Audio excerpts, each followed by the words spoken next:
and today we're going to be doing Senior Advanced Classwork Solutions for the lecture on area under a curve. So let's get into it. Problem 1 is f of x is equal to 2x cubed minus x squared. We want to find the area underneath the curve between the points 1 and 2.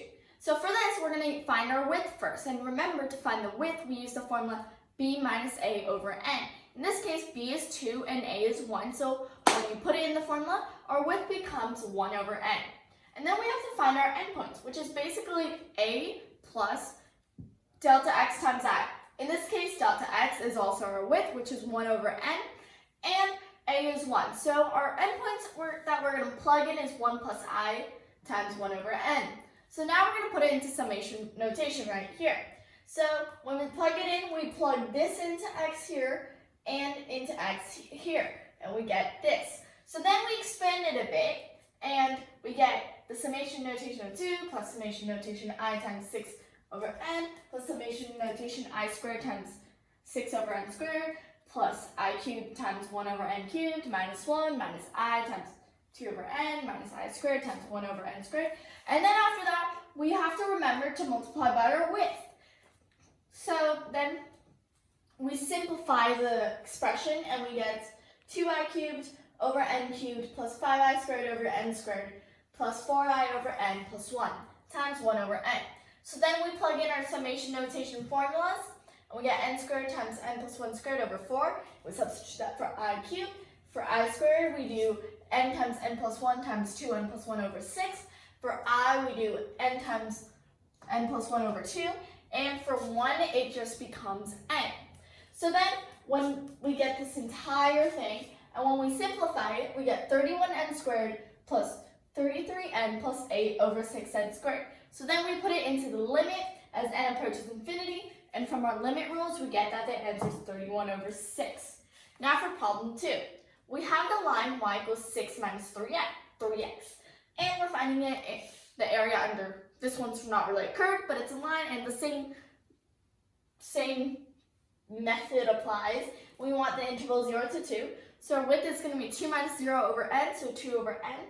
Our endpoints are going to be a, which is 0, plus I times 2 over n. And then we plug it into our formula here, and then multiply by the width.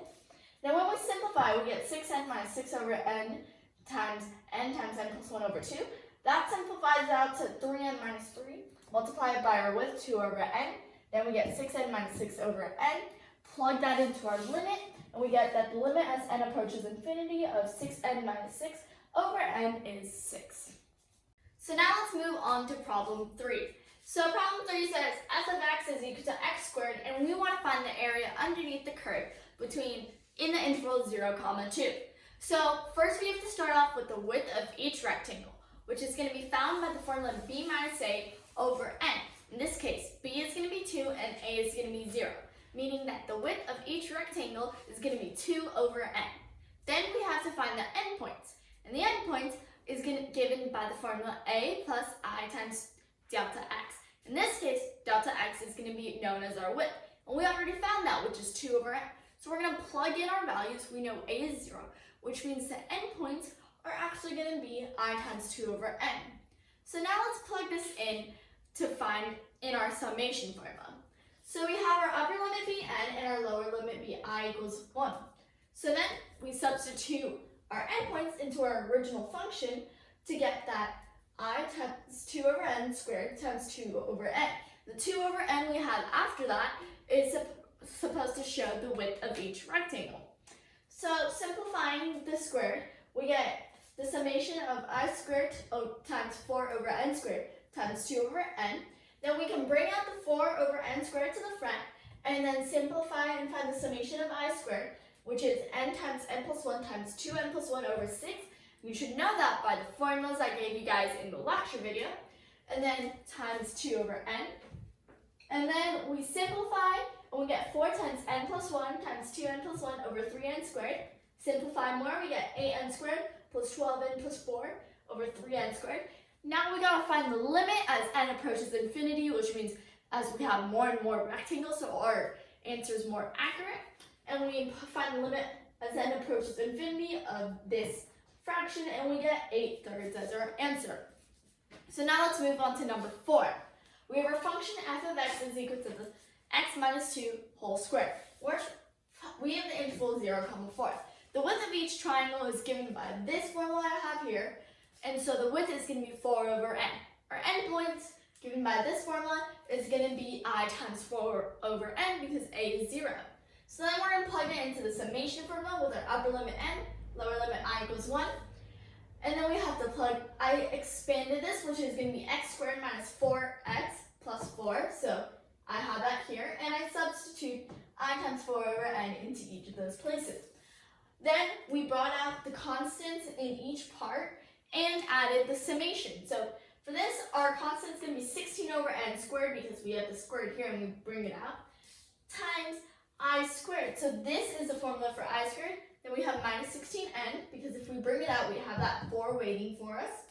And then this is a formula for just I plus 4n because we have a constant 4 here. So that means we're going to have plus 4n. And then don't forget our width, which is 4 over n.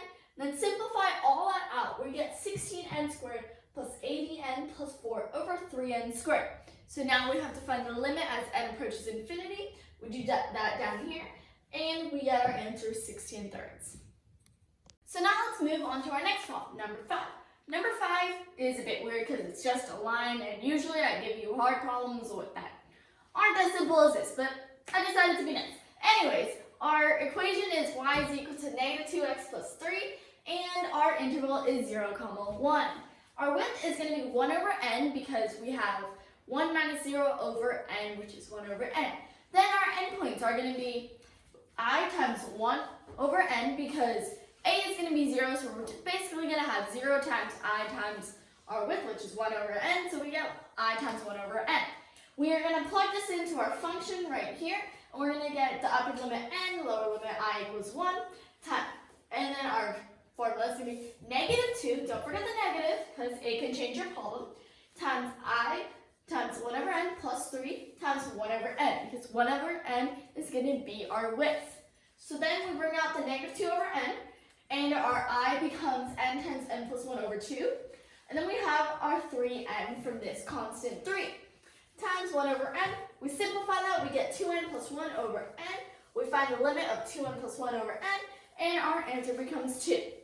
So now let's move on to number 6. Y is equal to 27 minus x cubed over the interval 1, 3. The width of each rectangle is going to be 3 minus 1 over n, so 2 over n. Our endpoints are going to be 1, because we have a, plus I times 2 over n. We're going to plug this in, and we're going to get 27 minus I plus 1 plus I times 2 over n cubed times 2 over n. So 27 becomes 27n, and then I expanded this entire thing. So we have negative 1 minus I times 6 over n minus I squared times 12 over n squared minus I cubed times 8 over n cubed times 2 over n. So then we find the summations of each of these, and we get 27n minus 6 over n times n plus 1 over 2, because we get this from this. And then we have minus 12 over n squared, and this comes from the I squared we have here, minus 8 over n cubed, and this comes from our I cubed here, times our width. So then we simplify this entire thing out, which I did not show because it's big. And we get 34n squared minus 26n minus 8 over n squared. So then we find the limit as n approaches infinity, and when we do that, we get our answer 34. Now for number 7. So y is equal to 2x minus x squared over the interval 0, 1. The width is going to be 1 over n because 1 minus 0 over n is 1 over n. Then we're going to find our endpoints, which is going to be a plus I times our width. And in this case, a is going to be 0, so we're just left with I times our width. In this case, it's going to be 1 over n times I. So then we plug it into this original function, and we get 2 times I times 1 plus n, 1 over n, minus I times 1 over n squared, because we have the x squared there, times 1 over n, because we can't forget to multiply our width, because that can make our entire problem wrong. So then we bring out our constant out of here, and we're left with I. So I becomes n times n plus 1 over 2.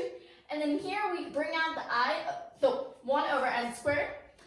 And we keep the I squared, which becomes n times n plus 1 times 2n plus 1 over 6. So then we multiply it by our width, 1 over n. Simplifying that entire thing out, we get 4n squared plus 3n minus 1 over 6n squared. So if we find the limit as n approaches infinity, for 4n squared plus 3n minus 1 over 6n squared, our answer becomes 4/6 or 2/3. So now let's move on to problem 8. Problem 8 is the following. Y equals x squared minus x cubed, and we want to find it in between the interval -1 to 0. Now this problem is a bit weird because usually we do it from 0 or another positive number to another positive number. This time we're going from negative to 0. So we're still going to do the same steps. Our width is going to be 0 minus -1 over n, or in this case 1 over n. And then we have our endpoints, which is going to be -1 plus I times 1 over n. So then we plug it into our formula here. And then we have to remember to multiply by our width, simplify it. I didn't show the steps because it's a lot. And we get -I cubed over n cubed plus 4i squared over n squared plus 5i over n plus 2 times -1 over n. So that entirety, even with the summation, simplifies to 7n squared minus 12n plus 5 over 12n squared. And then we find the limit as n approaches infinity for this polynomial or rational expression, and we get 7 over 12 as our answer. Now for number 9, we have y equals x cubed plus x squared plus x plus 1, and the interval is 0, 1. So our width is going to be 1 over n, and our endpoints are going to be I times 1 over n. So we're going to plug in our endpoints into this, and when we simplify it, because that's a lot of simplifying, it's 25n squared plus 18n plus 5 over 12n squared. Find the limit as n approaches infinity, and we get our answer 25 over 12. Finally, our last problem of today, f of x is equal to 3x cubed plus 7, interval is 0, 3. Our width is going to be 3 minus 0, or 3 over n, and then our endpoints are going to be I times 3 over n. So then we plug this into our original function, simplify it out, we get really big numbers. We get 327n squared plus 486n plus 243 over 4n squared. And then we find the limit as that approaches infinity, and we get our answer, which is 327 over 4. Don't forget to subscribe and like. If you have any questions, you can email info@agoramathcircle.org or comment below and we'll reply back. Maybe. And if you want to see practice things or anything about us, you can visit our website, which is basically the end of the email, but without the info and the